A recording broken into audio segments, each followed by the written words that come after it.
पढ़े लगी गेली कोचिंगवा मैया कोराबा में साट ललकई गे। पढ़े लगी गेली कोचिंगवा मैया कोराबा में साट ललकई गे।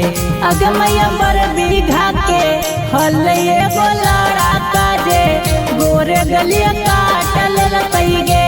अग मैया बर बीघा के हल एगो लड़ा काजे गोरे गलिया काट ललकई गे।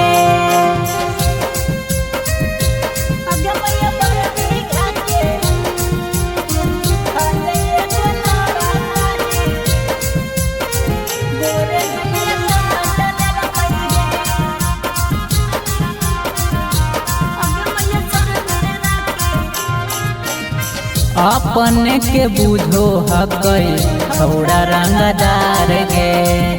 सिक सरसटा के कहई करे लगी प्यार गे। हे गे अपने के बुझो हकई थोड़ा रंगदार गे। सिक सरसटा के कहई करे लगी प्यार गे। दुल्हन हमारे बनई तो मैया मनमा में आट ललकौगे। दुल्हन हमारे बनई तो मैया मनमा में आट ललकौगे। अगे मैया सर मेरा के हल एगो लड़ा काजे गोरे गलिया काट ललकई गे। अगे मैया सर मेरा के हल एगो लड़ा काजे गोरे गलिया काट ललकई गे।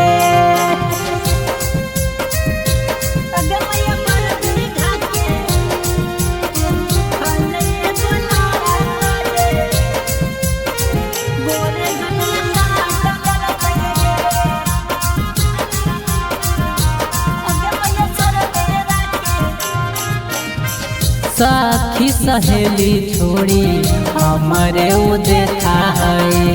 पिक सिगरेट धुआं हमें पफे का है।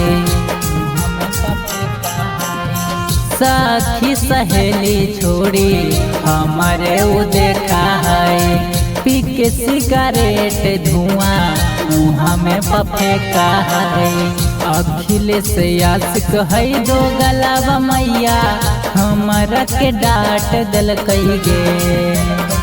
अखिलेश आशिक है दो गलावा मैया हमारा के डांट दलकई गे। अगे मैया थामा के हल एगो लड़ा काजे गोरे गलिया काट ललकई गे। अगे मैया थामा के हल एगो लड़ा काजे गोरे गलिया काट ललकई गे।